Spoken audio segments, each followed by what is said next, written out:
Lights have everywhere been brighter, people happier, more to buy, more money to spend. The doubts and fears that nagged at our minds at previous post-war Christmases have passed away. So there was nothing to prevent Great Britain having a great Christmas.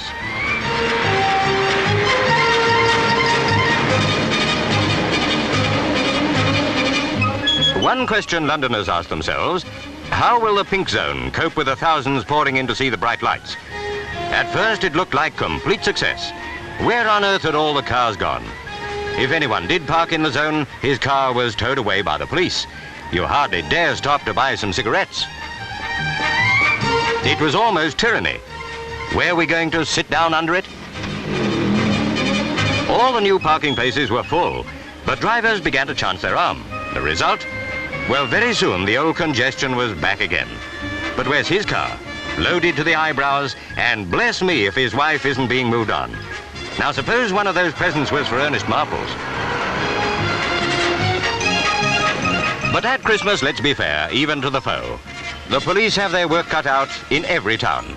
And as it's toy time, children's time, even motorists forgot their grievances, took on the Santa Claus spirit, set out to make it the best Christmas the youngsters had ever had, and gave the reindeer full rein.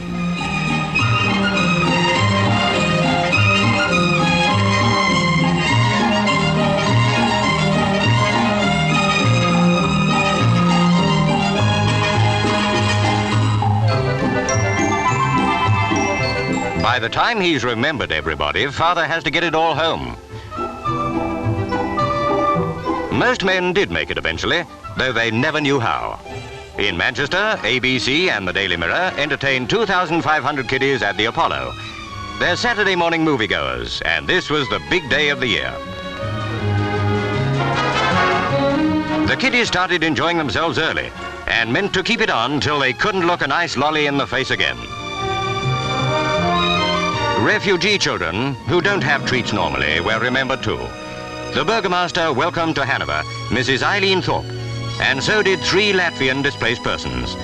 Fancy, at Christmas 1959, still being a displaced person.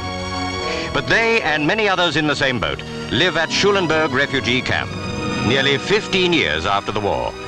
Mrs. Thorpe brought gifts to them from 29 Welsh clubs, which in World Refugee Year did what they could to bring them a happy Christmas.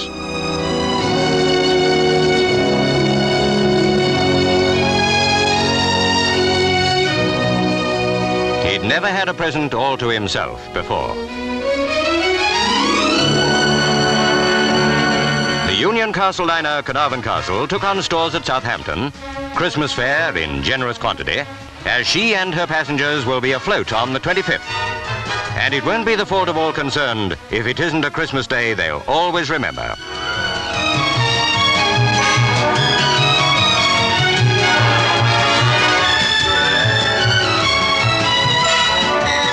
In all liners, the kitchen staff will work with a will.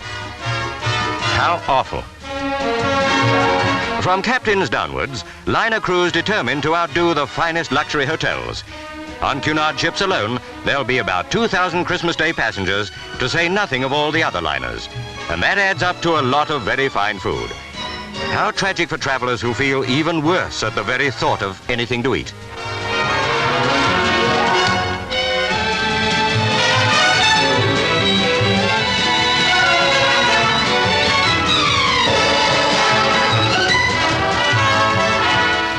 One of our flying cameramen spotted the Rhodesia Castle outward bound. And talking of flying, BOAC will be giving lots of people their first Christmas at 40,000 feet over the Andes. Quite an experience. It's pretty safe to say that in the air or at sea, all had a great time.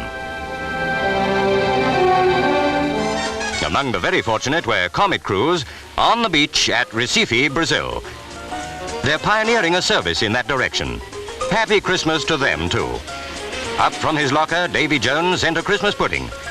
And if all this seems strange to us, this is how it happens in the Southern Hemisphere.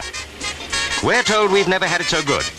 If we have it still better, then maybe one day we'll sample a sizzling 25th on a tropical beach. Meanwhile, all the best to you all.